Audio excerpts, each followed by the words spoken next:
Assalamualaikum warahmatullahi wabarakatuh. Kawilujengan karaharjan so berkahing Gusti Allah Subhanahu wa taala mugi tansah tumanduk dumateng panjenengan lan kula. Amin ya rabbal alamin. Ingkang kinurmatan Ibu Kepala Sekolah SMA Negeri Setunggal Wiradesa, Bapak Ibu guru saha para kanca-kanca ingkang kula tresnani.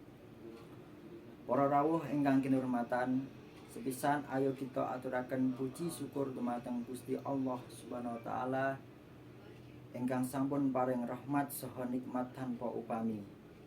Sehingga kita saged rawuh wonten ing papan ingkang mulya punika kanthi kondisi sehat wal afiat.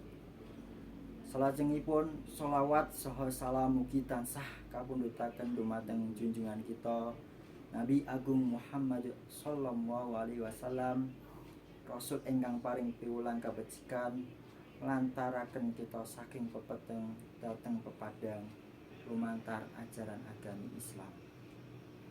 Para rawuh ingkang kinurmatan, kula minangka siswa SMA Setunggal Wiradesa badhe ngaturaken sesorah wonten ing pangetan Dinten Pendidikan Nasional.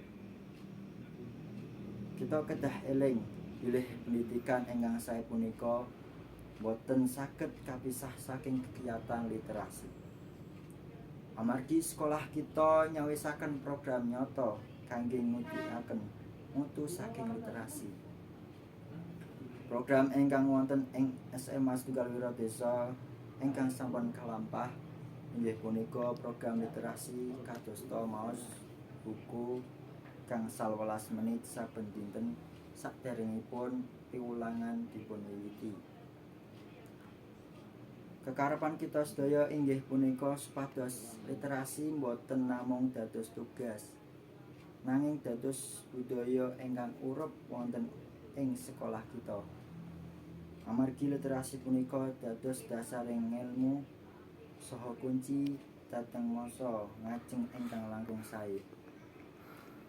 Wonten ing SMA Negeri Setunggal Wiradesa boten namung literasi maos buku mawon, nanging wonten maos Al-Qur'an ugi tadarus. Program punika sae sanget yaiku supados siswa punika kangge nambah wawasanipun lan nuwuhaken siswa ngadahi sifat ingkang religius. Pramila monggo sarengan kita saged mujudaken SMA Setunggal Wiradesa punika dados sekolah ingkang ngunggulaken literasi. Mugi-mugi kita sedaya siswa saha Bapak Ibu guru saged nyengkuyung program literasi wonten ing SMA Setunggal Wiradesa lan saged mujudaken visi lan misinipun. Mekaten ingkang saged kula aturaken, mbok menawa wonten kelepatan saha kiranging atur kula nyuwun ageng pangapunten. Kaula akhiri wassalamualaikum warahmatullahi wabarakatuh. Matur nuwun.